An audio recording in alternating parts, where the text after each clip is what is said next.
Hi, ഇത് നോക്കിയൊരു മലയാളം ഇരിക്കുന്നുണ്ടോ? എന്നാ ഭംഗിയെന്ന് നോക്കി. ഇവിടെ അടുത്തൊരു പൊന്നമരം നിൽപ്പുണ്ടേ, അതിൻ്റെ കാതിന് വേണ്ടി വരുന്ന കേട്ടോ.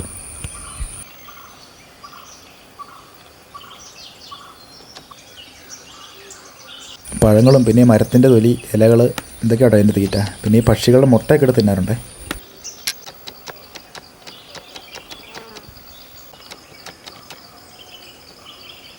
പിന്നെ ഇത് വളരെ അപൂർവമായിട്ടൊക്കെ താഴെ ഇറങ്ങാറുള്ളൂ കേട്ടോ. കൂടുതൽ സമയം മരത്തിൻ്റെ മുകളിൽ തന്നെ ഇരിക്കുന്നത്. മരത്തിൻ്റെ ഇലകളും പിന്നെ പഴങ്ങളൊക്കെ പറിച്ച് നിന്ന് അവിടെ തന്നെ കഴിയട്ടെ ചെയ്യുന്നത്. പിന്നെ കൂട് കൂട്ടുന്ന വലിയ മരത്തിൻ്റെ മുകളിലാണ്.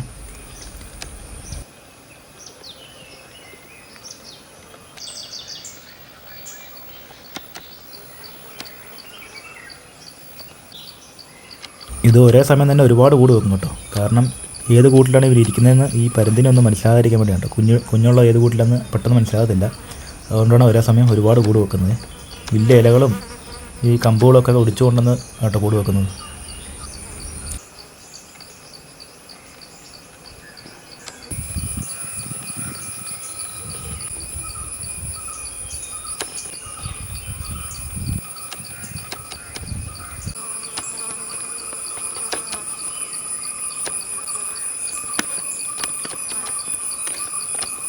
പിന്നെ മഹാരാഷ്ട്രയിലെ സംസ്ഥാന മൃഗം കൂടിയാണ് ഈ മലയാളം.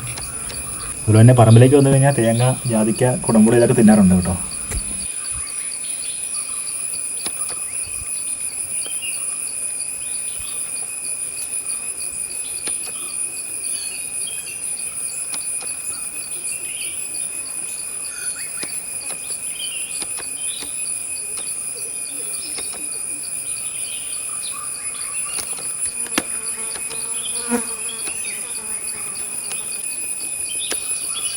അപ്പോൾ നമുക്ക് അടുത്തൊരു വീഡിയോ ആയിട്ട് പിന്നെയും കാണാവേ.